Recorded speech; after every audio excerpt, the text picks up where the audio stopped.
अगर भारत की संस्कृति को सच में समझना है ना, तो उसके मेलों से बेहतर कोई जगह हो ही नहीं सकती। तो आज हम भारत के कुछ सबसे खास और रंग-बिरंगे मेलों के एक शानदार सफर पर निकल रहे हैं। चलिए, एक सवाल से ही शुरू करते हैं।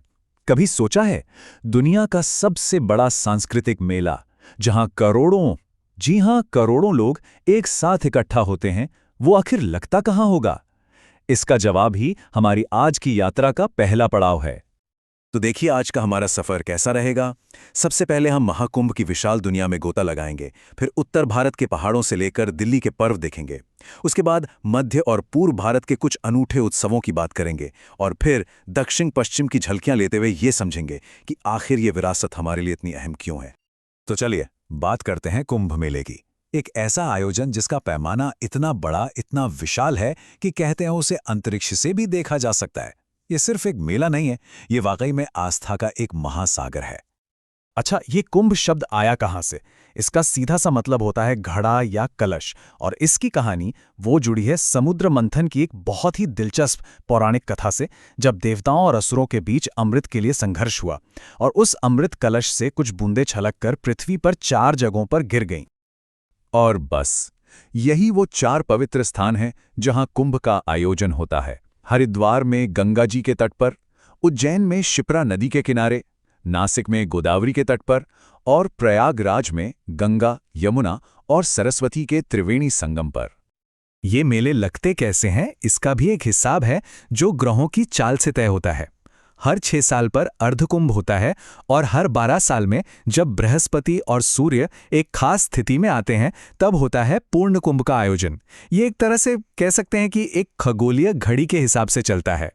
कुंभ की उस भव्यता को महसूस करने के बाद चलिए अब उत्तर भारत की तरफ चलते हैं। यहाँ हिमालय की गोद से लेकर राजधानी दिल्ली तक हर जगह की अपनी ही एक अलग रौनक और कहानी है। हिमाचल की खूबसूरत वादियों में कांगड़ा का ज्वालामुखी मेला लगता है, जो 51 शक्ति पीठों में से एक पर साल में 2 बार आयोजित होता है। वहीं चंबा का मिंजर मेला भी बहुत लोकप्रिय है, जहां मक्के के फूलों यानी मिंजर को चढ़ाने की परंपरा है। और उत्तराखंड की बात करें तो नंदा देवी मेला तो अल्मोड़ा, नैनीताल जैसी कई जगहों पर मनाया जाता है। उत्तराखंड में ही एक और मेला है जो बहुत ही अनोखा है, चंपावत का देवीधुरा बग्वाल मेला। इसकी एक बहुत पुरानी स्थानीय परंपरा है, जिसकी वजह से इसे पत्थर मार मेले के नाम से भी जाना जाता है। और ये स्लाइड ना एक बहुत ही खूबसूरत चीज दिखाती है, एकता। चाहे उत्तर प्रदेश के मेरठ का नौचंदी मेला हो या फिर दिल्ली की फूल वालों की सैर, ये दोनों ही मेले हिंदू मुस्लिम भाईचारे की एक जीती जागती मिसाल हैं, जहां दोनों समुदाय मिलकर ये उत्सव मनाते हैं। तो अब हमारा ये सफर भारत के दिल यानी मध्य भारत से होते हुए पूर्व की ओर जा रहा है, जहां की परंपराएं आपको और भी हैरान कर देंगी। बिहार का सोनपुर मेला, जिसे हरिहर मेला भी कहते हैं, ये कोई आम मेला नहीं है। ये एशिया का सबसे बड़ा पशु मेला है, जो कार्तिक पूर्णिमा पर लगता है। वहीं पूर्वोत्तर भारत में जाएं तो असम के गुवाहाटी में कामाख्या मंदिर का अंबुबाची मेला एक बहुत ही बड़ा और महत्वपूर्ण आयोजन माना जाता है।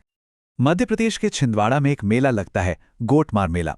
यहाँ की एक बहुत ही अनोखी रस्म है, जिसमें जाम नदी के 2 किनारों पर बसे गांव के लोग एक दूसरे पर पत्थर फेंकने की एक रस्म निभाते हैं। चलिए, अब देश के दक्षिण पश्चिमी हिस्से का रुख करते हैं। यहाँ रेगिस्तान से लेकर समंदर के किनारों और पठारों तक मेलों के रंग एकदम बदल जाते हैं।